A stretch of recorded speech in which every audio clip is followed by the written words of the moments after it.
ఇలాంటి ప్రలోభాలు పెట్టాడంటే అసలు అంటే ప్రతి ఒక్కరికి కూడా మత్తు పదార్థాలు అడిక్షన్ ఉండదు. అవును. అంటే ఇంతమంది మీరు చెప్తున్నట్టుగా 40+ మెంబర్స్ అంటే ఇంతమందికి ఎలాంటి ప్రలోభాలు చూపించడం? ఇప్పుడు పార్టీకి వెళ్ళినప్పుడు మనందరం పార్టీ తాగుతున్నప్పుడు మన గ్లాస్ మన దగ్గరే ఉంటుందండి. ఒక సెకండ్ వాళ్ళ దగ్గర లిక్విడ్ ఫామ్ ఉంటుంది, పౌడర్ ఫామ్ ఉంటుంది. ఒక డ్రాప్ అది మనకి తెలిసే లోపే అన్నీ అయిపోతుంటాయి. మనం తిరిగి క్వశ్చన్ చేయకూడదు. తిరిగి ఎవరైనా అతనితో ఎవరైనా సరే అనుకూలంగానే ఉండాలి. అనుకూలం కాకుండా తిరిగి అడిగితే ముందుగా వాళ్ళ అమ్మగారు లేదా వాళ్ళ నాన్నగారు పెద్ద పెద్ద గొంతులు వేసుకొని వచ్చేస్తారు. నాకు పెట్టిన టార్చర్, నన్ను తిట్టిన బూతులు నేను ఇంకెవరిని తిట్టుకోలేక నా రాజుని మా మమ్మీనే తిట్టుకున్నాను. అది కూడా బయట ప్రపంచం మీద ఎక్కడా పడలేదు. ఇంట్లో నా ఫోన్లోకి యాప్ వేసాడు. మా మమ్మీని నేను తిట్టుకుంటే, నా రాజుని నేను తిట్టుకుంటే అతను వేసిన యాప్ వల్ల అవి కూడా రికార్డ్ చేసి అవి ఇప్పుడు బయటకు వినిపిస్తున్నాడు. లావణ్య తప్పుడుది అని చూపిస్తున్నాడు. ఏంటి అతను చేసిన తప్పు ఒప్పుకోమనండి. అతను చేసిన యాప్ గురించి బయట పెట్టుకోమనండి. అడిగితే ఏం చెప్తాడు? ఇప్పుడు నేను టెస్టింగ్కి వాడాను అంటాడు. ఒక యాప్ అతను అప్లోడ్ చేస్తే టెస్టింగ్కి అమ్మాయిలు నగ్న వీడియోలు వాడతారండి? నాకు అర్థం కాదు. అతని భార్యది ఇదైతే మరి వాళ్ళకి అలవాటు ఉందేమో. వాళ్ళు చేసే పూజ అంటారు, వాళ్ళు చేసే ఇవ్వంటారు, వాళ్ళకి అలవాటు ఉందేమో. నాకు చిన్నప్పటి నుంచి అలాంటి పీపుల్ని నేను చూడలేదు. అలాంటి పీపుల్ చుట్టుపక్కల నేను లేను. నాకు ఎప్పుడు తెలీదు.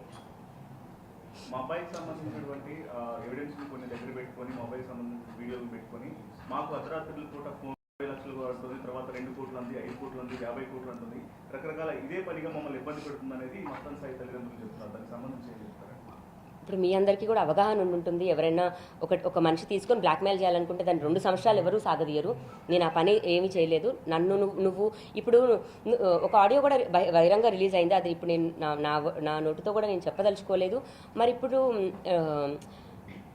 నువ్వు డాష్వి కదా ఇదంటే నువ్వేమైనా డబ్బులు ఇచ్చావా నాకు డాష్ అవ్వడానికి అన్నది? అది ఎగ్జాంపుల్గా తీసి కొట్లాడుతున్న మాటలు తప్ప అలా ఎగ్జాంపుల్గా మాట్లాడినవే కానీ ఏ రోజు నేను డబ్బులు అడగలేదు, డబ్బుల కోసం ఇలాంటి పని చేయలేదు.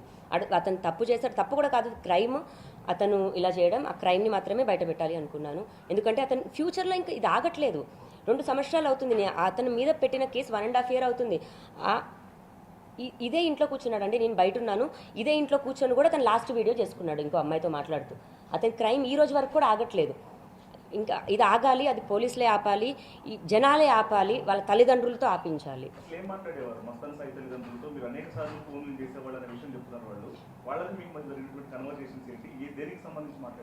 మీ కొడుకు ఇలా చేస్తున్నాడు, మీ కొడుకు ఇలా చేస్తున్నాడు. మొన్న కూడా నేను వాళ్ళ డాడీకి కాల్ చేశాను. అంకుల్, మీ కొడుకు మా ఇంట్లో ఉన్నాడు, దయచేసి వెళ్ళిపోమని చెప్పండి, దయచేసి వెళ్ళిపోమని చెప్పండి. ఒక్కదాని మీదే ఉన్నాను.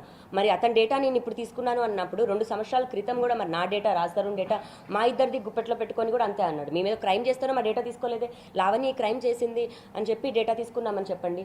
అండ్ ఇప్పుడు ఈ ప్రాసెస్లో జరుగుతున్న కాల్స్ తీసుకొచ్చి లావణ్య తప్పుడుది అంటే మెయిన్ మోటివ్ మస్తాన్ సాయి చేసిన వీడియోస్ అని నేను అంటాను. లావణ్య ఇది అని అతన్ని చెప్పమనండి, ప్రూవ్ చేయమనండి.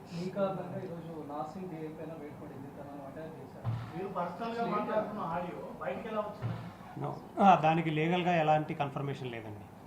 ఫోరెన్సిక్ పంపించండి.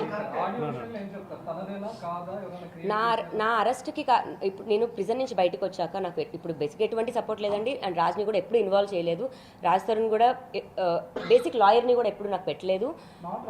ఎగ్జాంపుల్ సో నేను బయటకు వచ్చాక నా ప్రయత్నం నేనే చేసుకోవాలి. సో నిజాలు ఏంటి అని మళ్ళీ నేను మస్తాన్ సాయిని అడిగేదాన్ని. మస్తాన్ సాయి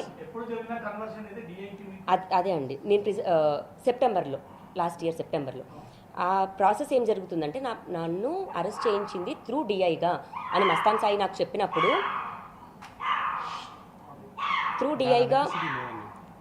త్రూ డిఐగానే అరెస్ట్ చేయించామని చెప్పినప్పుడు వీడియో కాల్లో నాకు మస్తాన్ ఉన్నాడు.